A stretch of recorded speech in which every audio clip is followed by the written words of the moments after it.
Thank you, Matthijs, and I'm very honored to be invited here also and to be able to address this audience. Thank you. So I'm an abdominal surgeon and general surgeon, and just finished my PhD where we evaluated this, which is one of many other research projects.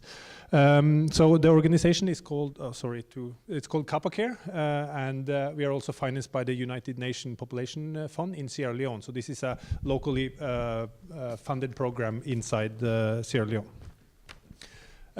Very briefly, West Africa, civil war in the 90s, the recent Ebola outbreak has devastated the healthcare system. When we started, we wanted to have a baseline, what is actually being done in Sierra Leone, and they did around 25,000 operations for a population of 5 million, which makes it 400 operation per 100,000 population. And just to have a comparison, in the high-spending countries, they do around 11,000 operations per 100,000. This is our focus, what is not done, and there is a huge gap. More than 300,000 surgeries are not done in Sierra Leone every year. And we heard from East Africa, so this is the number of operations per population at the district level in Sierra Leone, and it's a huge discrepancy between the capital here and the lower served populations. We needed a structure when we set up our training, and so CapaCare is an NGO, completely independent. We have made partnerships with a lot of different hospitals, governmental, private hospitals, where we are allowed to train people.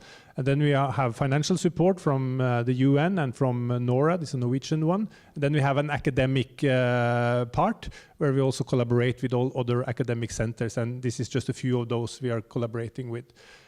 The center of our intention is the Ministry of Health. They need to be in charge of this. So this is the concept that we have been developing. What is our strategic approaches? As I mentioned, Ministry of Health, in strong collaboration with them, they need to be in charge of what is going on in their own country. We want to use maximum use of the available resources, so that's why we have developed this series of partner hospitals, and we have assessed them, and we know that they do a certain number of procedures, they have certain equipment available, and they have the right human resources, so we can send our students there. We try to standardize. It's not so easy, but we try to have fixed regulated modules. We want to give priority to district hospitals. We do not do any fancy stuff. We do the basic surgical procedures that save lives. We also do task sharing, meaning that we are training non-physician, non-doctors to do surgery. And we are heavy research-based. We record everything we do. We're also using e-logbooks, and we assess the surgical activity in the country regularly. This is the setup of the training. Do like this. We have interviews. We spend a lot of time on selecting the right candidates. We assess them for a full day where we put them through different tasks. And then for the first 6 months, they do basic training, knot tying, basic surgical skills. We put them up to a level where they can do a hernia repair, and some can also do a cesarean section during these first 6 months.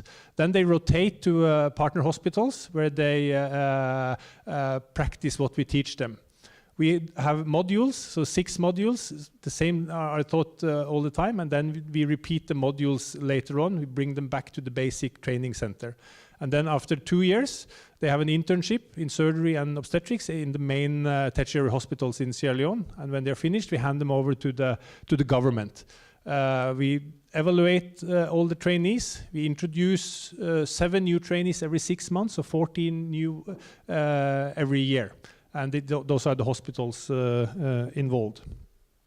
So what kind of foreign doctors do we use? We have permanent doctors, which are our Dutch tropical doctors. We have short-term missions, less than 4 weeks. And we have those who do multiple short-term missions. Those who are there for more than 2 years, they coordinate this activity. The follow-up train is between the rotation. They liaise with the Ministry of Health and the partner hospitals and regulating bodies in the country, so there's a lot of political work. They do supervision and make sure that local trainers are used as appropriate as possible. Those on short-term missions, they train in the modules. This is predefined the content, so they need to adhere to what we ask them to train. And this can be many different ways of training skills labs on the job. And they do surgical procedures together with the candidate in the same hospital all the time, so everything is easy to follow. It's high intensity, so they usually train 8 to 12 hours a day, so it's resource demanding. And what we have seen is not every specialist here is suitable for this kind of training. And we find it is a good mix to mix them with local trainers. Then we have trainers that do multiple missions, usually more than 4 or 5. We have some of them. They take part in developing the training material. They do evaluation, and they also take part in research. So Matthijs talked about what is the impact. We see that our trainees, 90%, they are working in governmental hospitals when they are finished. So we have achieved that goal. We see that they reach the most vulnerable part of the population, females and people living in rural areas. This was published in the British Journal of Surgery last year. And we have forecasted that in a few years they will do more than 10,000 operations every year, this group, which is a doubling of what was going on in the governmental hospital before we started. What is quality? What do we know about quality of this is cesarean section in Sierra Leone, 1.2 MSF hospital. West Africa, it's a range of postoperative mortality, 0.4 to 4%. Our students in training, when they perform the procedures, 0.7, and the graduates, 0.4. We reproduced this and made a different design and found that our associate clinicians, they had actually better outcomes than the existing system in Sierra Leone. And this is just a few examples of the research we are doing.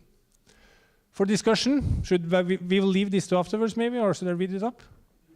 Yeah, so the foreign surgeon's ego is the most important factor defining the success or failure of the mission. I was asked to be a bit provocative, so I'll try to do that. Local actors need to be in control, and don't plan your mission forcing local colleagues to clean up your mess. Thank you.